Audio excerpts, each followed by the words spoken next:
Good morning and welcome to City Voters Live podcast. I'm your host, Desmond Stinney, and I'm coming to you today with a special edition of City Voters Live. Today, we're going to talk about factories and what that means. When you think about a factory, you think about an organization or an operation that produces one or more products that are similar to each other in mass quantity. And the factory that we're going to talk about today is the Baltimore City school system. And their product, according to our next guest, is failure.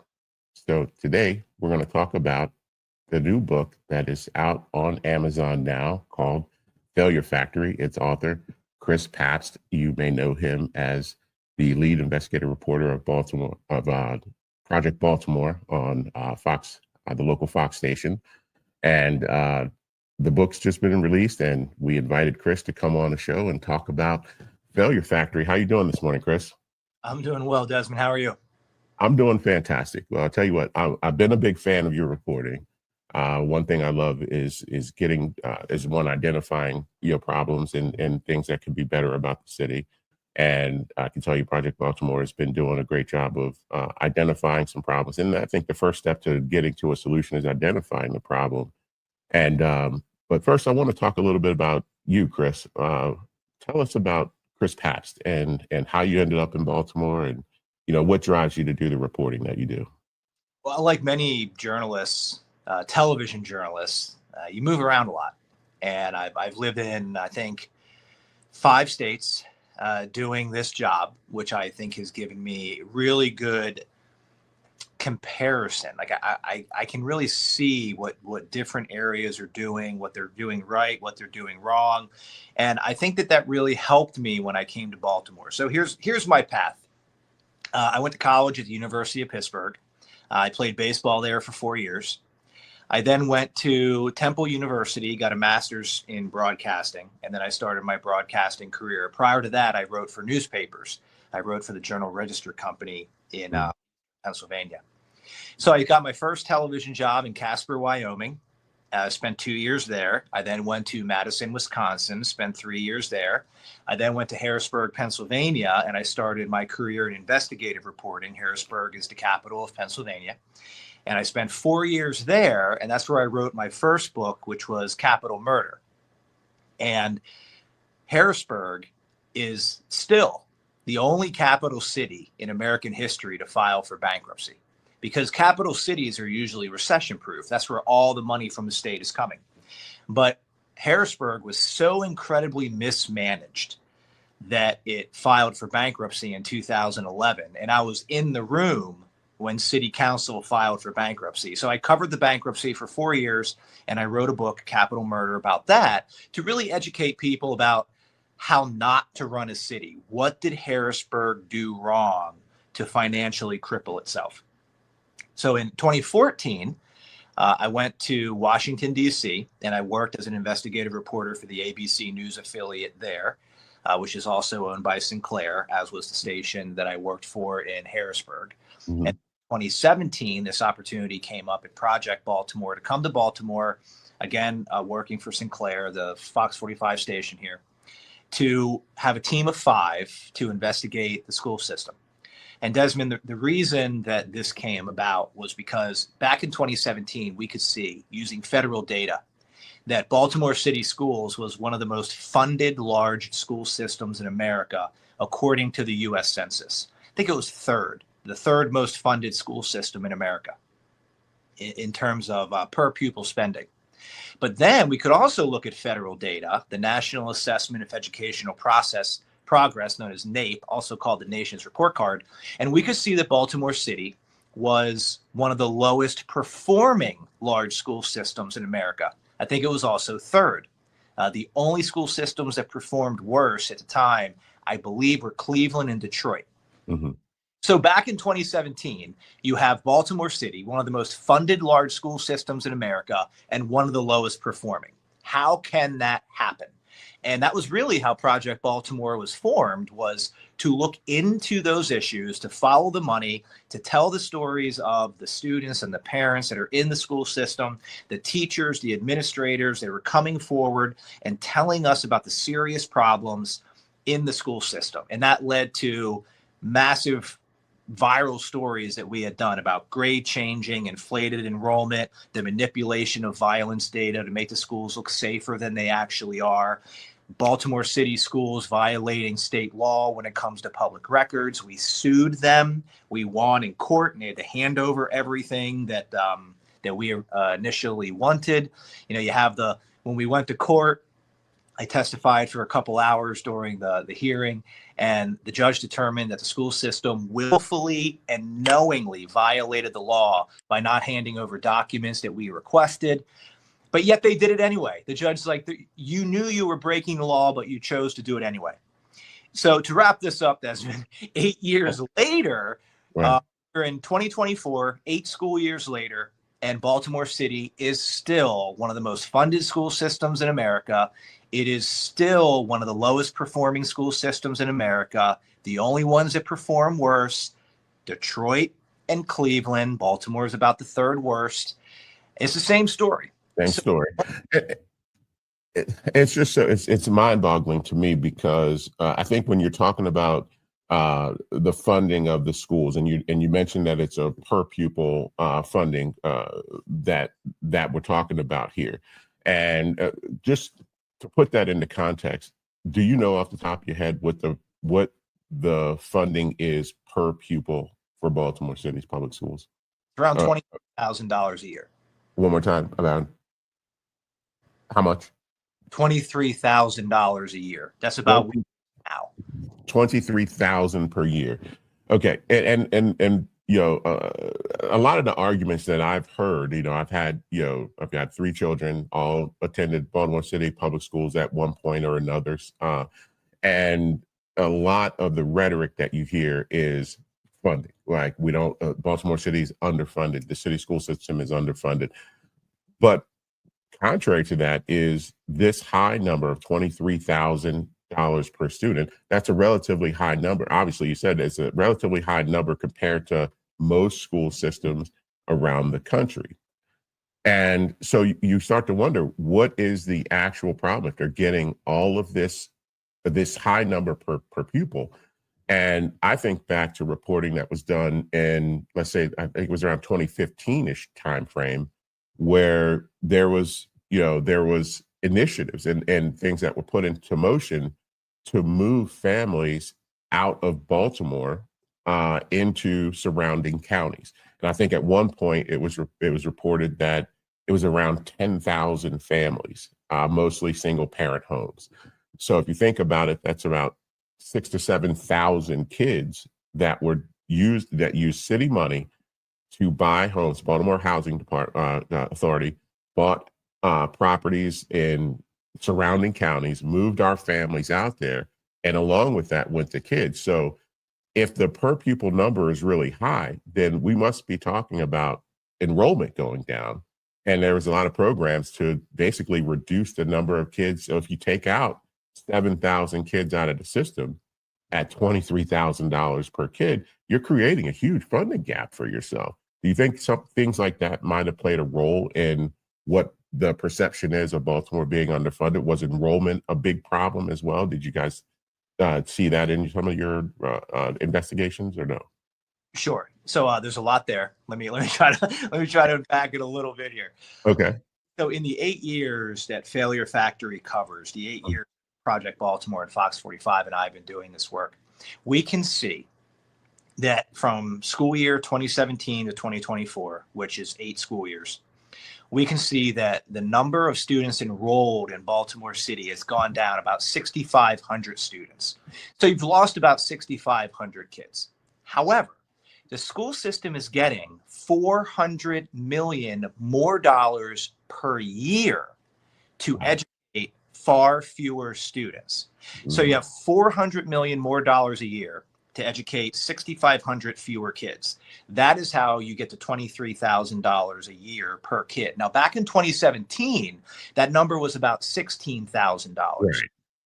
So you're seeing a massive increase, 55% increase in the amount of money that the school system is getting to educate each individual student. And as we lay out in Failure Factory, over those 8 years, the student outcomes have gotten noticeably worse. So that was part of the reason that I wrote the book, was to show people, especially taxpayers and parents, hey, look, you're putting massive amounts of money into this school system and the outcomes are getting worse. At what point is somebody in Baltimore City going to speak up and say, this is not acceptable? We have to hold the school system accountable. If you're getting $400 million additional dollars a year, Right. the students should be getting a better education, but they certainly aren't. And you look at the other counties that are around Baltimore City, their cost per pupil are going up too, largely because of the blueprint for Maryland's future, which was passed in 2021, which was the state law that pumped massive amounts of additional tax dollars into public education. And we were told, the public was told, hey, this is going to make great schools. We're going to have the best schools in America. And so far, the results are simply not what the taxpayers were promised. And that's what Failure Factory is really highlighting and going over. And I could, as a parent that has, like I said, has had 3 kids, go through the school system, and it's such a challenging situation for parents because you don't know what you don't know, right? And as a parent, your child starts in school and they finish, and it's not until they enter into other environments or when they go off to college that a lot of parents, and I get these. I see these conversations happening. I have people that reach out to me, about the situation.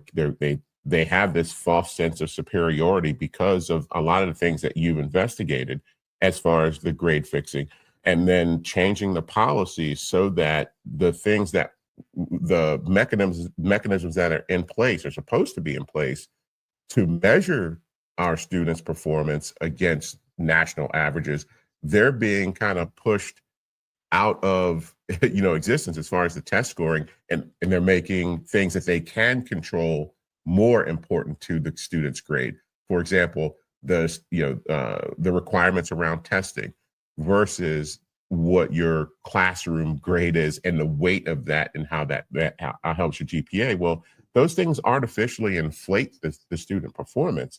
But then when the child goes off into college or another environment where they're in more of a direct comparison to their peers, they find that they're really unprepared. I personally had that situation. You covered it. Talk to us about a little bit about what your reporting has revealed as to why that might be, that this level of funding, we know what the enrollment problem is tied to, and I'll send you a link to the Doug Donovan story back in 2015 about how families were moved out of the city, and it was all kept really quiet. But what is your reporting determined might be some key reasons why the system is failing to educate the kids despite the levels of funding that it's receiving? One of the main themes of the book is that school systems prioritize data. Data, in many ways, when you talk to administrators, you talk to principals, you talk to teachers, data is the most important thing. And what that really means is, and I talked to a teacher in the book who's from Baltimore City, and this teacher says that the school system prioritizes data over education because data means money. Now you'd say, wait, well, if your data looks better, aren't the kids getting a better education? And the answer to that is no, they're not. And I'll give you multiple examples here of how the school systems do this. So in the book, I talk about how the educational standards of Baltimore City public schools have dropped over the years. And as the kids started failing more, the school system was getting significantly more money, as we've talked about. So what they had to do was they had to find ways to get more kids to pass, because they had to show that the data of the schools were getting better, mostly because the politicians were saying, listen, if we're going to give you all this money, we need to see some improved metrics. So what the school system started doing is they started changing the way that kids are graded. And I give multiple examples in Failure Factory of policies that are in Baltimore City schools that are intended to pass students, not educate students. And here's one of them. One of them is called the 50% rule. And what the 50% rule says is that a student cannot receive below a 50% for a semester or for a course grade or for a quarter or a marking period, regardless of how many times they show up. They may not take any tests. They may not hand in any homework assignments. They may not even show up, but they will get half credit. They will get a 50%. And the reason the school system says that it adopted this 50% rule is to allow more students the opportunity to pass. Because let's say that a kid misses the first 45 days of school. If you start them at a 0, it might be impossible for them to eventually get to a 60 and be able to pass the class. But if they miss the first 45 days of school, but they're starting at a 50, now they only have to earn 10 points out of a 100-point scale to be able to pass the course. And that is what we're learning in Failure Factory. And that is the message that it's sending, is that the emphasis, according to many of the people even inside the school system, is to pass students, not to educate students. And how does it help a student to start them at a 50 if a school system is really supposed to prepare kids for the real world? If you don't go to school, if you don't go to work for 45 days, do you get half of your salary? Of course not. You don't get any of your salary. But in Baltimore City Public Schools, if you don't go to school for 45 days, you still get half credit for that class. And the point of this book really is to show people how that mindset is spreading. And you can look at a school system, and if a school system has something like the 50% rule, what it tells you is that the students in that school system are starting to decline, and the district is trying to find ways to get them to pass. And the perfect example of that, the high-performing local school systems of Howard County and Anne Arundel County do not have a 50% rule. Baltimore County does. And they started it about 10 years ago, right around 2015. And if you look at the academic arc of Baltimore County, it started to really go down. So in 2015, what do? They pass a 50% rule. It levels out the number of kids that are failing, and the number of kids that are passing starts to tick up intentionally, but not because they're getting a better education, because they're being pushed through. And I can tell you, kids, while they might not be being educated by their school system, they're not dumb, right? And they know they get a wind of what the rules are. And if their, goal is just to pass, and they know they can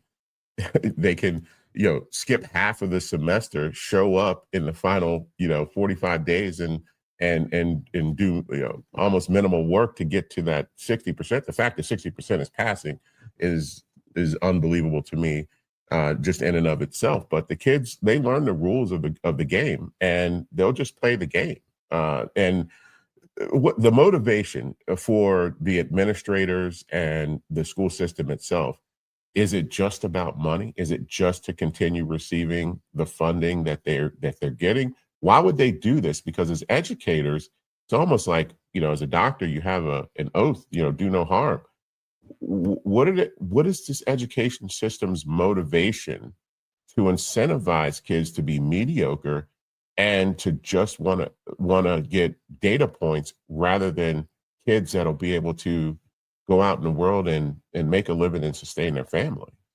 So inside North Avenue being the administrative offices of Baltimore City Schools, there's a lot of people that work in there that I have sources with.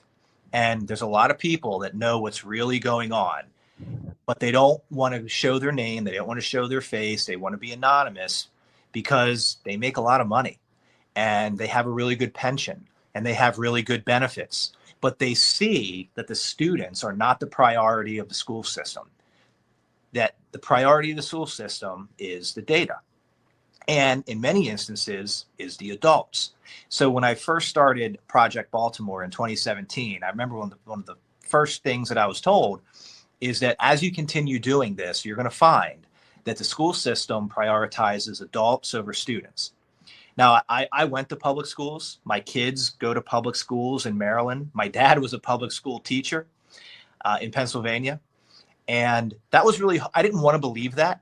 But 8 years later, as I've spent my entire professional career over the past 8 years, really studying this, I think that there's an awful lot of data to suggest that the focus is employing adults and giving them really good jobs that are high paying. And the focus is not educating kids. And sort of like we talked about before, you have 6,500 fewer kids in the school system over 8 years, but you have about 1,300 more adults that have been employed by the school system.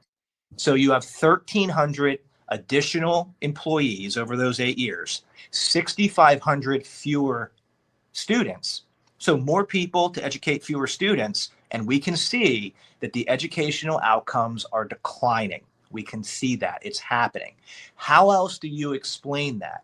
With nobody screaming that, hey, you got 1,300 additional employees, 6,500 fewer kids. How are our students not far more successful?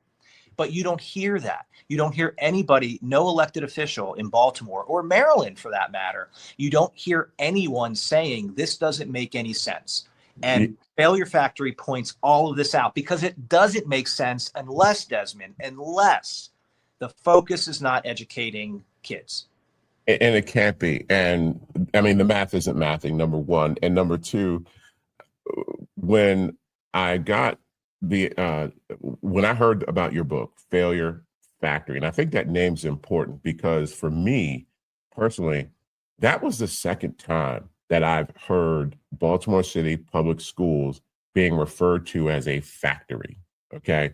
The first time I heard it is when I listened to my morning show, my guy C4, he refers to the Baltimore City school system as a jobs factory, which is really what you just described, right?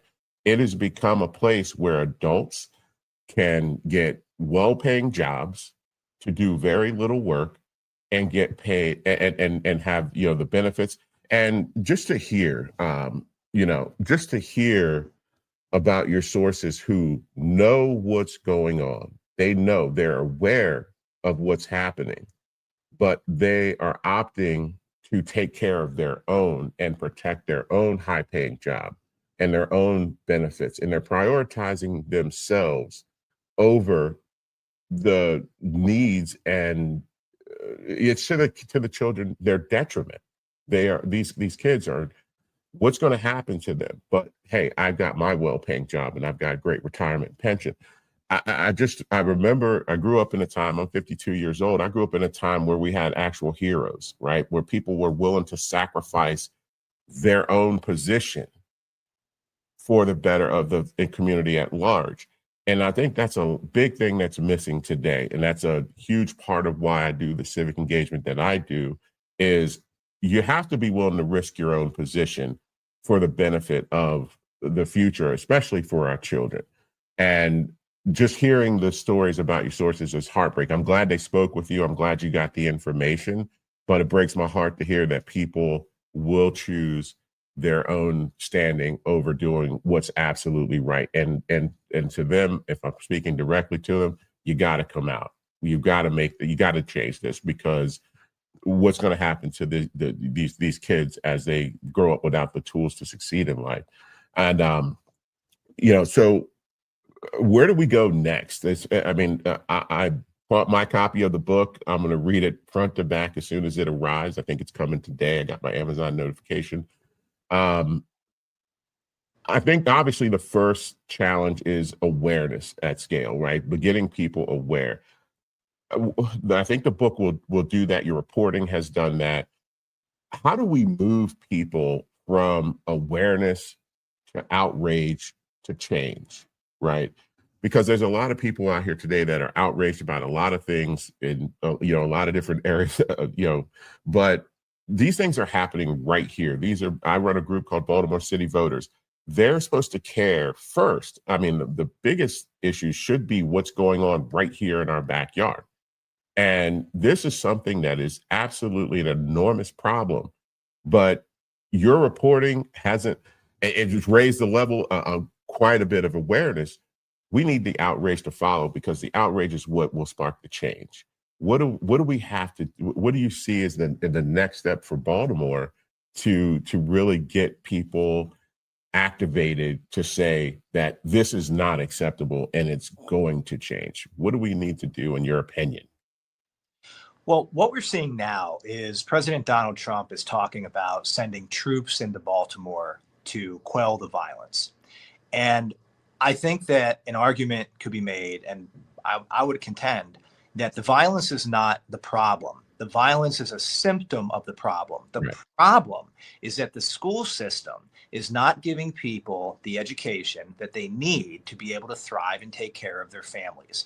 And that message is the message that this book sends, and it's the message that we're trying to get out to people. And what we and I say we, because I live in the Baltimore area, and I think that what we need to see is that we need to see more engagement. What I have seen in 8 years of Project Baltimore is that many people feel that they are powerless, especially if you're a single mom of 2 kids working 2 jobs in Baltimore City, and your kid is not getting the education that they need. You don't have school choice. You cannot send your kid to a school outside of Baltimore City. What are you supposed to do? You don't have the money to leave. It's a $1.8 billion school system with very powerful and very well-funded attorneys. You don't have the means to take them on. So what do you do? And I think that I've seen over the past 8 years is that the only avenue that people really have is to go to the media and hope that somebody like me will tell their story and say, look at the lack of education that this kid is getting. And over the years, we have done that. And those stories have gone viral. I mean, you know the stories, Desmond. The stories 2 years ago, we did a story that 40% of the high schools in Baltimore City did not have one student test proficient in math. 40% of the high schools, no kids proficient in math. That was a statistic that Donald Trump even cited when he recently signed the executive order to dismantle the Department of Education. He talked about Baltimore in our reporting that is in the book Failure Factory. But there doesn't seem to be an outcry in Baltimore City. The outcry and the people that are talking about this are outside of Maryland, not inside of Maryland. Right. People got to talk about it. The electorate has to vote for people that are going to hold the school system accountable. And I'll make this point right here. I am not aware of any elected official in Maryland that is currently holding the school system publicly accountable, saying, you are getting hundreds of millions of additional tax dollars every year. Where are the educational outcomes? I am not aware of anybody doing that. And over the 8 years that we've been doing Project Baltimore, I am not aware of anyone doing that outside of Larry Hogan when he was the governor. We interviewed him multiple times, and he was very strong in his opposition to what's going on in Baltimore City. But when he did that many times, Desmond, he was attacked. Okay. By the officials in Baltimore City. They called him very bad names. Well, I think that's the playbook, right? When you have this $400 and this is my word, not yours, scam going on in our city, and it's one of many. But when you, I'm not from Baltimore. I tend to, a lot of people I tend to connect with also are not from here, so we have a different. This is one of the things that endears me to the town is that it's somewhat insular, and the leadership, a lot of people that are in leadership are from here, and it's great to be, to have that level of I guess identity to where you're from. But at the same time, and as a business person, I like to get outside perspectives on what people see, because I'm jaded by the fact that it's my business. So it's good to have outside perspective. But what I've found is when folks like you and your reporting, or me and my comments about what's happening here, they're seen as either attacks, or the reactions to them are so visceral. And it's not that we want to point out like this is a terrible place. We're just pointing out hey, this is a challenge that you're facing, and it needs to be dealt with, but it's met with such vitriol, even from, like you mentioned, the governor. I see some of the comments and things like that. I see a lot of support for your reporting, but I also see people that, that really try to trash it, to say that it's just to put Baltimore down. And I just want to give you an opportunity to address those folks. As what drives you into pointing out these issues, and what do you want to see, so that people hear it genuinely from you? What is your goal for the work that you do? My instincts as a journalist is to simply follow the money. And I've been doing this for 22, 23 years, and it's my passion. And my passion is not necessarily investigating Baltimore. My passion is not investigating public schools. My passion is investigative reporting. And in doing so, I look at things that don't make sense and I report on them. And I ask myself, what is going on here? Why is this happening? Why is this allowed to happen? And after 8 years, when you have a school system that, as we mentioned in the beginning of this show, that's one of the most funded, but yet one of the lowest performing year after year after year, that is something that's going to spark any investigative journalist's interest. And you have to start asking the question, why is this happening? And if this were to be happening in Delaware, North Carolina, Texas, I would be doing the same thing. And there are colleagues of mine that are in those areas that are doing the same thing. So it's just what we do. It's how we were educated as reporters. It's how we were trained. It's how we grew up. As a local reporter living in the community that I'm reporting on. I'm not a national reporter who lives in New York City reporting on Georgia. I live in Maryland. I pay taxes in Maryland. This is important to me. I'm raising my family in Maryland. I'm reporting on the community in which I live. And I'm doing it in the way that I was trained to do it as a journalist. And I certainly do get attacked. There's a lot of people that attack me for all sorts of things. Right. But I'm just doing my job. And I feel like I do my job well. I do my job to the best of my ability. And it's simply a matter of, where are my tax dollars going? Where are your tax dollars going? And are you getting what you're supposed to be getting for those tax dollars? And when that is not happening, investigative journalists, especially ones that are entrenched in their local communities, it is our job to report on that. And that is what we do at Project Baltimore. That's what we do at Fox 45. And our goal, you asked what my goal is. Our goal is simply to create better communities for ourselves that we live in, but also for our viewers.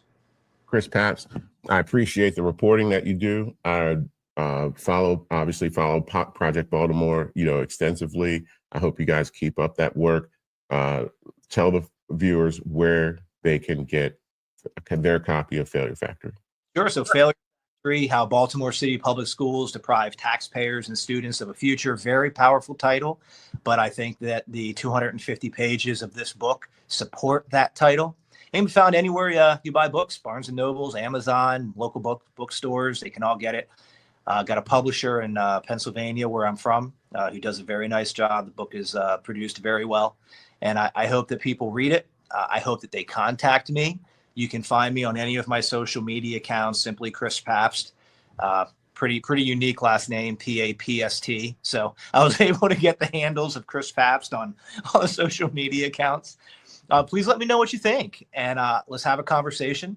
And as Desmond mentioned, like, you have to talk about this stuff, and it's not talked about enough, which is why it's a cycle that is not being broken. And if Baltimore City is ever going to improve significantly, you have to improve the school system. A city with a failing school system is going to fail itself. And that is what we're seeing in Baltimore, but it certainly does not have to be that way. It certainly doesn't.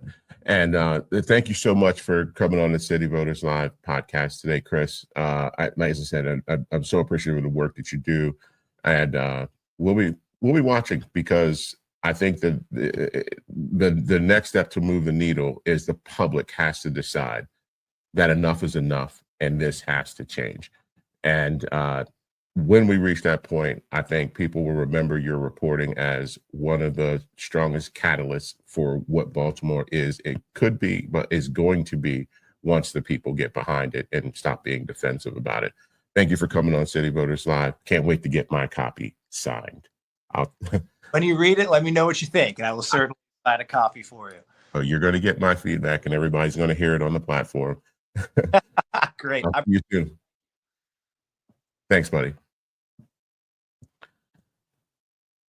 Look, I've been following a lot of Chris's stories. Been doing a lot of my own research on some of the things that he talked about in his book just now, and I spoke with even former mayors sitting next to me in this chair about Doug Donovan's reporting 10 years ago, when the housing authority moved those families out of Baltimore. I'm not sure what we were trying to achieve or what we were trying to accomplish, but I know that they obviously knew it was nefarious when they did it, because they purposely kept it under wraps. And I think we're feeling a lot of the impact we're feeling. My estimate was about 6,000 to 7,000 kids. Chris confirmed that just now in our interview. He confirmed that we have 6,500 less children in our school system. Now, if we look at that and we take 6,500 kids times $23,000, that's $149,500,000 per year of funding that is lost in that transaction. And Doug Donovan's report was just one program. I think there were several programs that moved people out of the city, but I think that's one of the key factors of what we're seeing in our school system. But I think the bigger and larger issue is what is being done to cover up and to manipulate data to say that to get to outcomes that really just protect the jobs, the high-paying jobs of these adults. And the reporting that Chris does, the commentary that I make, is not ever to hurt Baltimore. It's to make awareness of what we're seeing and to hopefully garner your outrage and support for making a change. It's for the children. What's going to happen with these kids if this situation doesn't change, if this data continues to paint a picture that is not true, and folks that point that out are just attacked, and I don't know what the goal of that is. You think we're just going to go away? We're not going to go away. But the appeal has to be to the people who are staying quiet. If you know that this is a problem and you know that this is an issue, then your silence is complicit with the actual improprieties that are going on. So you need to speak up, and people need to be willing to sacrifice, and they need to be willing to sacrifice their own position for the future of these kids. As always, thank you for joining, and thank you for watching City Voters Live podcast.